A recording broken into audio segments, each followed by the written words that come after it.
Welcome to part 2. We're going to talk about burn rate management and revenue retention. Last time, I think we fixed your revenue forecasting and cash flow visibility, didn't we? So today we're going to go deeper. We're going to talk about the two metrics that determine whether you survive and thrive, your burn rate and your revenue retention. So let's start. Let's start with the one that keeps you up at night. And here's challenge 3. It is about uncontrolled burn rate. You are burning cash faster than you're comfortable with. The expenses, they keep creeping up. Every department wants more budget, and you're stuck being the person who says no. But here's the truth. You can't cut your way to growth, and you cannot spend recklessly either. You need intelligent burn management. So here's what you do. You calculate your burn multiple. What is burn multiple? You take your net burn and divide it by the net new ARR. If you're burning 3 million per quarter and adding only 1 million in ARR, net new, your burn multiple is 3. Anything above 2 is dangerous, but if it's around 3, it's catastrophic. It's a crisis. You need to get your goal down to 1.5 or even less. That means you're spending $1.50 or less to generate $1 of recurring revenue. Now track this monthly. When you start seeing the burn multiple creeping up on you, increasing, you know you have a problem before it becomes catastrophic. It's a great leading indicator. Here's the next step. Implement zero-based budgeting for non-revenue departments. Every quarter, every department has to justify their spending from zero. Not last quarter plus 5% or 10%, no, from zero.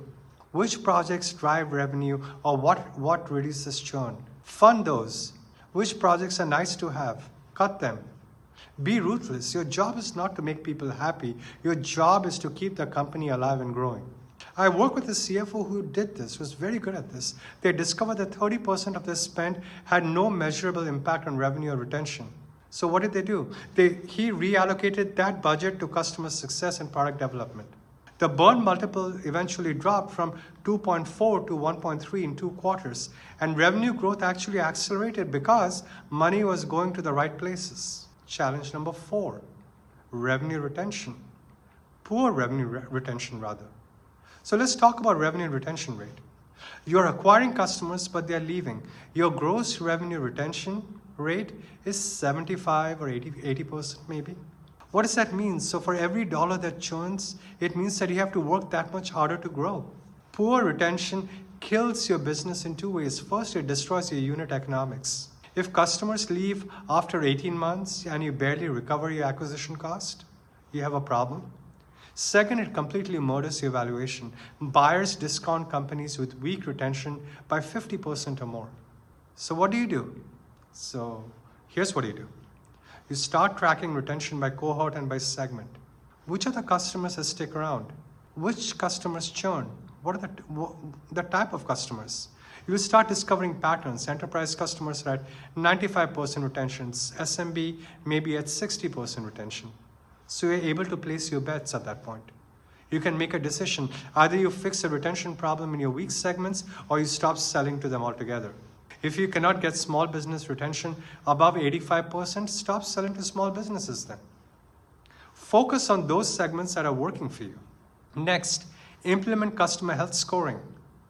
Track the product usage. Look at the support tickets. Look at the payment behavior. See how actively engaged are the executives in the renewal process. Score every customer green, yellow, or red. The green customers are the ones that renew at 95%, yellow maybe at 60%, and red at 20%.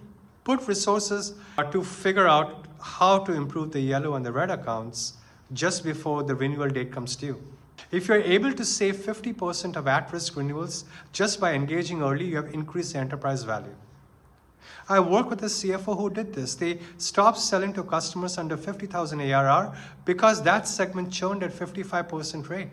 They focused more on the mid-market and the enterprise. And 18 months later, overall retention went from 78% to 91%. Their valuation multiple increased by 2 times. That is the power of retention focus. So here's what you need to remember. 1, track your burn multiple monthly. Again, what was the formula? Net burn divided by net new ARR, and drive it below 1.5 through disciplined resource allocation. Ideally about 1.1, 1.2 max. 2, implement zero-based budgeting for non-revenue departments every quarter to eliminate waste and redirect the spending to revenue-generating activities. 3, analyze the retention by cohort and by segment, and then either you fix those weak segments or you stop selling to them. Focus on the high retention segments, and it is that which doubles your valuation. So the next time we are tackling financial reporting and metrics visibility, you need to make sure that you have clean data, and you need your executive team to understand what the numbers actually mean. I'll show you how to make that happen. So let's move on to the next part, and that part will be around financial reporting and metrics. See you soon. Bye.